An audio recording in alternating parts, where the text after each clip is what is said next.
While the bulletin was intended to provide clarity regarding the accounting treatment for digital assets, it has been criticized by both lawmakers and regulators. Two United States lawmakers have criticized crypto accounting guidelines outlined by the National Securities Regulator, arguing they places crypto customers at greater risk of loss.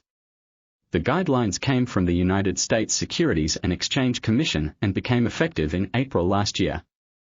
The guidelines asked financial companies holding crypto for customers to recognize all digital assets they do not control as a liability. They also state that digital assets should be backed by a safeguarding asset. However, Senator Cynthia Lummis and Representative Patrick McHenry argued on March 2 that these guidelines will likely discourage regulated entities from engaging in digital asset custody, which is the opposite effect of what the regulator should be doing.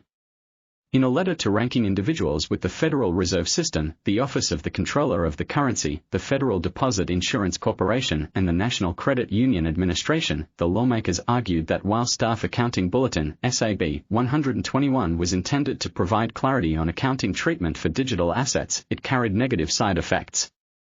They wrote, SAB 121 places customer assets at greater risk of loss if a custodian becomes insolvent or enters receivership, violating the SEC's fundamental mission to protect customers. The lawmakers argue the effect of SAB 121 will be to deny millions of Americans access to safe and secure custodial arrangements for digital assets.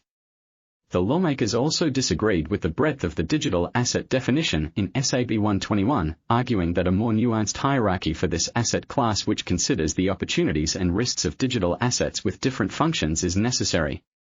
Lawmakers including Lummis have kicked up a fuss over the SEC accounting bulletin in the past. Last year, 5 Republican senators, including Lummis, sent a letter to the SEC on June 16, sharing their concern that the bulletin amounted to regulation disguised as staff guidance and did not adhere to the Administrative Procedure Act.